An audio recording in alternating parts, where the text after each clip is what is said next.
Kenapa suka kritis sekali? Sebenarnya nggak kritis. Jadi sebenarnya gini, saya itu panjang kehidupan bukan bernegara, memahami tentang bela negara, gitu ya. Nah, kami atau saya dulu belajar bukan dari posisi yang umum. Jadi kami belajar dari threat analysis. Jadi orang di dalam sehari di dalam menganalisa itu ada yang berdasarkan dari sisi optimis, sisi realistis gitu ya.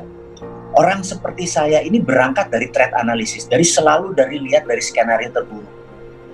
Kalau hal terburuk bisa kita handle, maka yang bagus mah nggak usah wayahe ngono gitu ya bahasa Jawanya gitu ya. Nah, karena itu saya melihat beberapa tahun ini menggunakan pendekatannya optimis. Saya cuma bilang sekali-sekali melihat dari sisi threat analysis dan diselesaikan ya threat analisisnya. Nah, saya merasa beberapa keputusan, pendapat pribadi nih, beberapa keputusan itu arahnya ancaman, gitu. Jadi ya kita mengingatkan saja, bukannya harus memaksakan kehendak, mengingatkan saja bahwa kalau begini rupiah 17.000 nih, gitu. Pendekatannya, pemahamannya begini. Kalau keputusan kebijakan luar negerinya begini, negara ini akan begini gitu dan lain sebagainya. Jadi saya cuman mengkritisi itu tidak semua bagian. Yang saya kritisi biasanya masalah ekonomi. Dan dunia saya yang tahu banyak adalah dunia oil and gas. Jadi dua itu, tapi ujung-ujungnya tetap ekonomi gitu ya.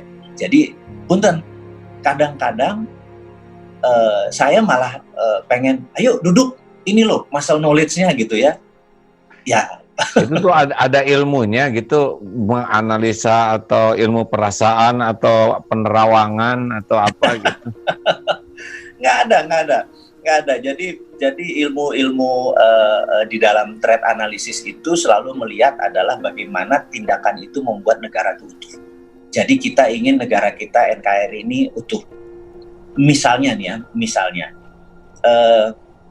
di Departemen Pertahanan harusnya ada divisi yang namanya Badan Intelijen Pertahanan atau BIP. Atau dalam bahasa Inggrisnya adalah Defense Intelligence Agency. Di Indonesia ini tidak punya BIP, Badan Intelijen Pertahanan.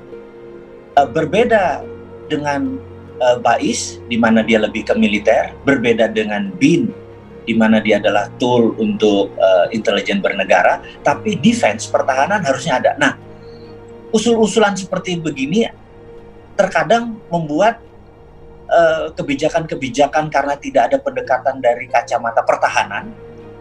Jadi kadang-kadang misalnya kehadiran tenaga kerja asing itu positif atau negatif? Itu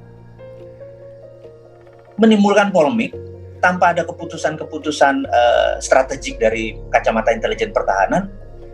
Toto masuk, pendapat beberapa pejabat ini aman, tapi orang seperti saya bilang enggak gitu ya. Nah, ya karena saya menganalisnya dari Badan Intelijen Pertahanan.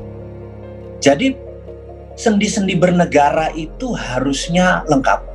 Di mana saat ini pendapat saya adalah Ipolexos Budhankam, ideologi politik sosial ekonomi budaya pertahanan dan keamanan ini 70%-nya politik. Di Indonesia terlalu berpolitik gitu. Ini harusnya balance. Ada 7 pilar bernegara itu harusnya balance. Ya 1/7 juga politik itu harusnya. Gitulah kira-kira